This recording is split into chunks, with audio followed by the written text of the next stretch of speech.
Hey there guys, and welcome back to Kieran's Movie Space, the podcast where I talk about and review the latest movies and TV shows. In this episode, I'm going to be reviewing Steve McQueen's new crime film, Widows. Directed by Steve McQueen and starring Viola Davis, Elizabeth Debicki, Michelle Rodriguez, Cynthia Erivo, Daniel Kaluuya, and more that I'll talk about later. Widows tells the story of a group of widows who are forced to pull off a heist in order to pay off their dead husband's debts. This is a spoiler-free review, so if you've not seen the film yet, you don't need to worry. I'm not going to talk about any story details or anything like that. I'm just going to say what I liked about the film and what I didn't like before giving you guys my overall thoughts and my final score. So getting into what I liked about the film, I've got to start with this incredible cast. I think this might be one of the most impressive casts I've ever seen. Viola Davis is outstanding as the lead. I mean, she's great in almost everything, but in this she delivers one of her best performances, and it's one of the best performances I've seen all year.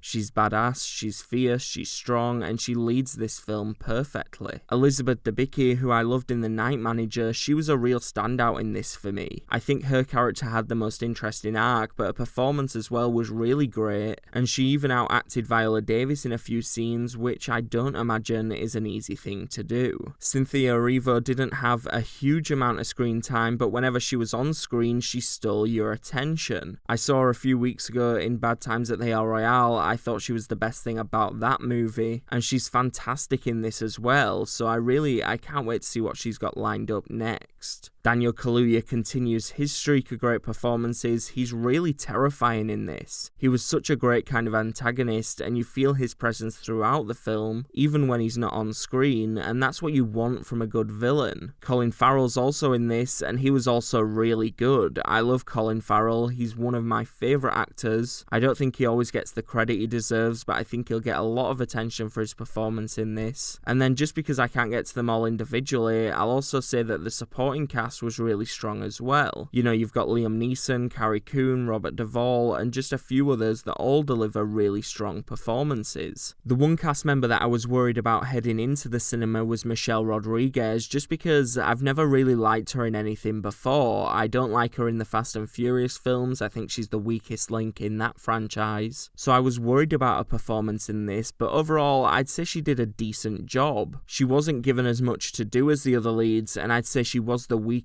of the core cast, but she did fine with what she was given. It just kind of felt like she was being overpowered by the rest of the cast at times, and her character wasn't as compelling as the other characters in this film. Moving away from the cast, another thing that I really enjoyed was Steve McQueen's direction. Obviously, he's most known for 12 Years a Slave. He's a brilliant director, and he's done a really beautiful job directing this film. I always say that a movie is kind of like an orchestra, and the director is the conductor watching over everything and leading the way. And if the conductor does his job right, everything just works, and I've got to say that every aspect of this film just works. The cinematography is stunning, Hans Zimmer's score is fantastic, like I already said, the cast is brilliant, the editing is well done, and that all comes down to Steve McQueen's direction. And I think it would have been very easy for Widows to be a conventional crime thriller, but it's McQueen's direction and his style that gives Widows its own identity and makes it more than just another crime drama.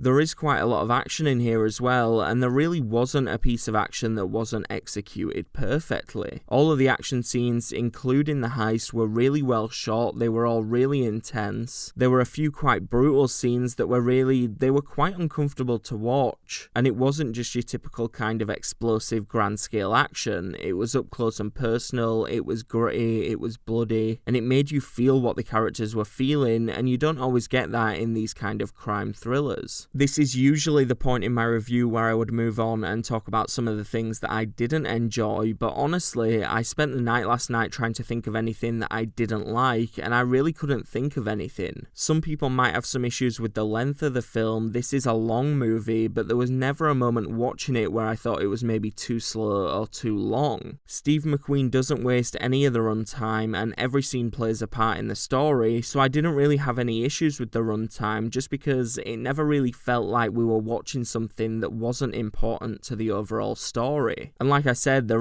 wasn't anything about this film that I didn't like or love. Overall, guys, Widows is a smart, gripping, endlessly intense, flawlessly directed, and brilliantly acted crime thriller. I've still got to work everything out, and there's still a few exciting films to come, but I'd be surprised if this wasn't somewhere on my top 10 of 2018 list at the end of the year. And that's why I'm giving Widows a 10 out of 10. And with that score comes the end of this review. Have you seen the film yet? Let me know what you thought in the comments section below. Don't forget to hit like and share, and if you enjoyed this review, please hit the subscribe button. That's it for this episode. I'll see you next time.